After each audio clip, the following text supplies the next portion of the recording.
Hi guys, welcome back to the channel. In this video, we're going to talk about 10 things that I did and I stopped doing in order to save more money, keep more funds in my account, and then use the money for different things because life changes, right? As we get older, whether it's children, whether it's investing, maybe you want to buy a house, buy a car, etc. We have to dig in deep to figure out what it is, what's going on, and why we don't have enough money. As a licensed financial strategist and insurance agent, it is not only my job to inform clients, but I also have to educate myself. You can't be out there saying, do this, do this, do this, do this, because you have a degree, whatever it is that you do, but then you don't practice on yourself. Cutting back on things not only allowed me to keep more money in my pocket, but again, it allowed me to do more things and save. Let's get into it.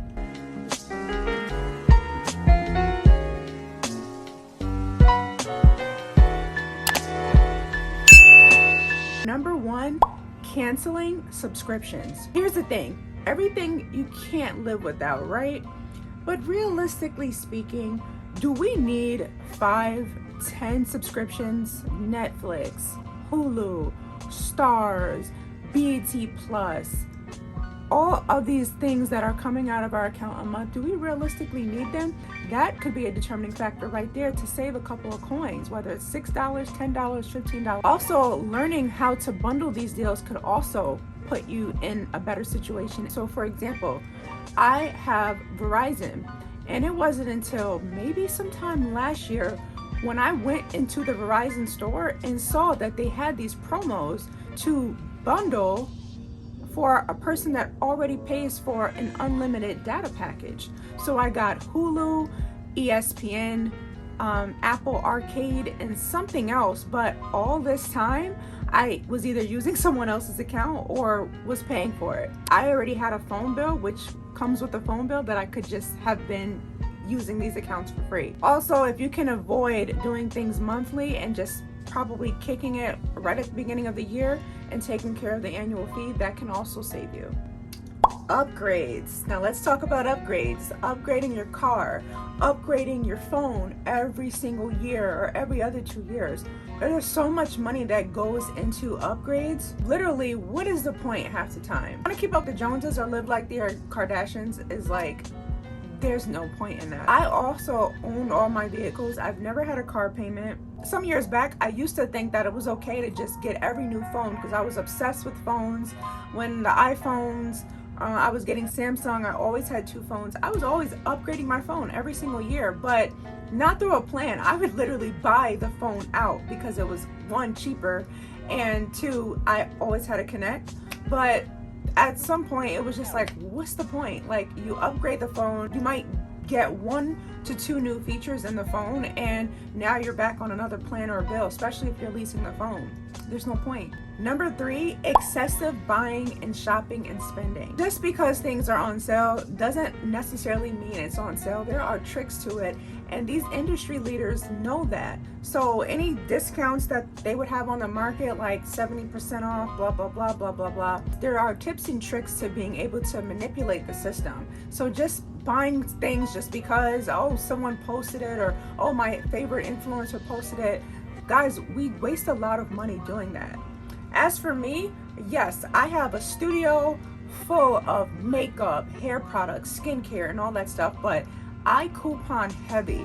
I mastered the game in learning how to use coupons, whether they're manufacturer coupons or store coupons. Like, I need to make sure that it's 50% and under. My makeup, all that stuff. So that's why I have so much and more of an abundance. I spend less on it and like discount it heavy and study versus just going to the store and saying, hey, I'm gonna go buy it because I want it. I tend to strategize how I spend the money. And if you guys want more information, just leave a comment below. I'll give you more details about how it is that I coupon. And I also have a Telegram that I will link below here, so that way if you guys want to learn different scenarios or just see what's on sale or whatever the case is, you can find out below. Number 4, high maintenance routine. I remember I used to faithfully go to the hair salon like every 2 weeks. And one thing about doing that, one, it was the money, because back then getting a sew-in was like maybe 80 bucks, 100 bucks, 125 bucks, depending on who. Then you had to go to the beauty supply store, buy the hair. This is kind of like before we started really getting into buying bundles. And then once the bundles came, now you got to buy your bundles either from another vendor or person that's selling the hair, and then still pay to get your hair done. And now we have to prep our hair and wash it and all this stuff before we even get to go. So realistically speaking, what is the point? I would say it seems like after COVID, it really made me tune into things and look at the world differently, because one, time waits for nobody. So you literally could be up and then be so far gone and down in the trenches that you have nothing.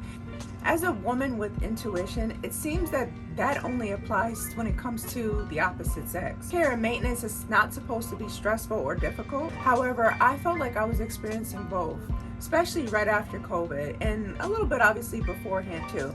Not being satisfied with whoever was doing my hair, always having to go back to go tweak it, etc., etc. Learning a new skill. I ended up learning to do my own hair, even though I've always cared for my natural hair, but I mean actually going into learning to do my hair. I've always knew how to do my makeup and take care of my skin and stuff like that, and that saves me a lot of money. For me going to the salon, I really only go when I have to, like if I need to go for a trim, because it's hard for me to actually trim my hair the way it's supposed to be, or if I'm really in dire need of a service. For me, I don't go out of my ways anymore for holidays, holiday spending, holiday shopping, because of what I know being in the finance field and beauty industry and everything else. I know the heavy points of when to get items, the best times to get them, the best times to stock up, and I would be good for maybe a couple of years if I'm lucky, if I don't need anything new. So I don't go with the holiday phase of, oh, I gotta buy this. I used to even do it with my family members, just buying everything, making sure I had the best gift to provide to the little ones. And it just started to be more of a breakdown than anything. Trying to please others, blah, blah, blah, over time. So cut your losses even on those holidays, or buy things off season so that way you already have to give if you know you're going to be in the midst of giving. But here's another trick to it. If you're automatically saving and you're saving all year long, then realistically speaking, is Christmas or any of those holidays that cost a grip going to matter to you? It wouldn't.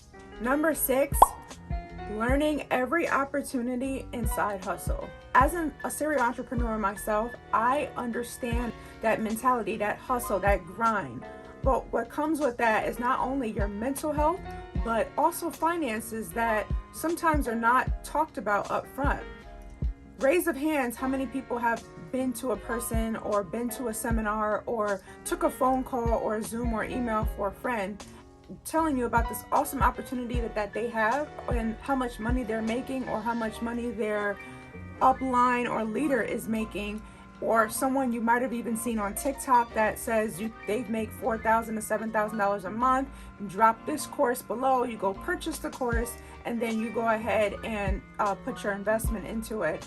And then there's other things that are not listed there that you have to end up spending.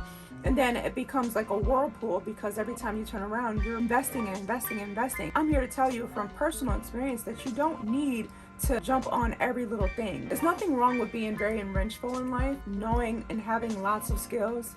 Again, that is me.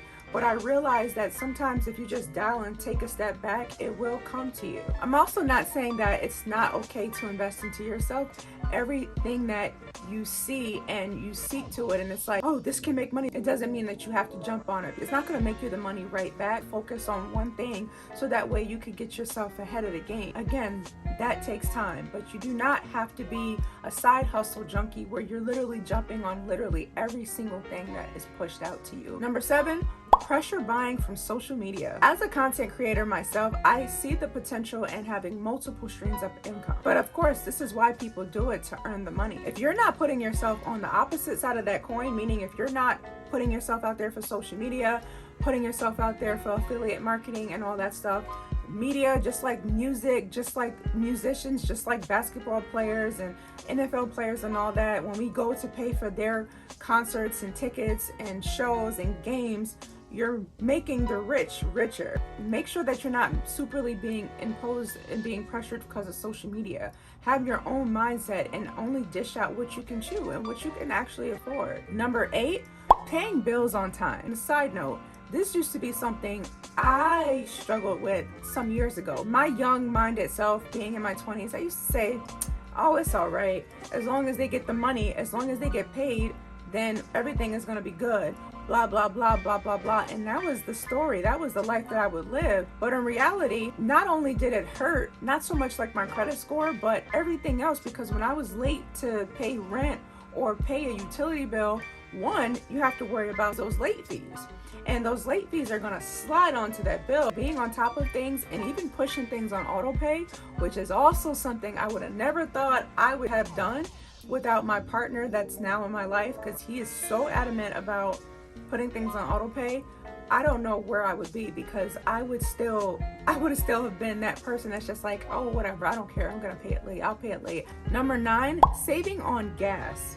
Even like myself, who's an independent contractor, maybe you have a 1099 job and you use your car, your vehicle often, and you're driving, even if you're just driving to work. There are so many different options and memberships and things of that nature that you can use to sign up to save money. Whether it's 10 cents a gallon, 5 cents, 2 cents, 3 cents, whatever, those cents add up. For me, I have a Sam's Club membership, and when gas is probably like $3.40 or $3.50 in one area, when I drive to Sam's Club, I literally pay 20 to 30 cents less per gallon. So for me, that's saving, because now I can use those little coins or dollars on something else. And number 10 is travel. Now, this is big because, again, I'm a travel agent, and I realized that especially with COVID, the amount of money I was able to save by not traveling at that moment made me really question and think things. Travel expenses are not just what you see online. When you book your flight, there's expenses after that, whether it's your baggage fees, your travel insurance. Because I'm a travel agent, I do get to utilize certain discounts and memberships. So again, I'm with that frugal mentality of planning ahead, making sure I keep my expenses as low as I can if I absolutely have to. And then I partnered to do that so that way I could avoid all the mainstream events of having to pay for travel. So that was helpful for me, and I did that probably about 7 years ago. And then if you're going to travel, maybe think of doing something like a money funnel or a money jar, a travel jar or something like that, and putting some money to a side that you can every week or every 2 weeks based on how you get paid, so that way you can see how that stash grows and accumulates. But sometimes we travel and we want the aesthetics, we want the look, we want the Instagram photo pictures, we want the nice. I hope that you guys took with a grain of salt something from this video. You only have one life to live, and don't let anyone dictate to you how you should live your life, the type of habits you have, etc. However, if you wish to see a difference, then you do have to do something different. So this is just my inner girl out there telling all the other girlies and guys and everybody else that you have to do things different if you want to see different. I still shop pretty much on a regular basis. But again, if you follow all my social media and links, TikTok and all that stuff, you will see that I get things. I stock my house, I go couponing on a regular, and I make sure that I don't have to worry about anything. If something happens, I don't ever have to buy at retail prices. I am never going on the deep end and spending a ton of money. I literally like to be frugal, and I could care less about any new trends. If I like it, I like it. If I get it, I get it. But before I buy it, I'm gonna buy it on a sale. And I know there's another trend where they say if I like it, I'm gonna get it in every color. I am not that girl. If I like it, I will get maybe 1 or 2, and that will be it. I don't need something in every color. That is not a trend that I support or even want to get into. Find your happiness, but do something different alongside of that, and I'm pretty sure you will see a difference in your bank account. And then those things that you really want to do, you will be able to do them.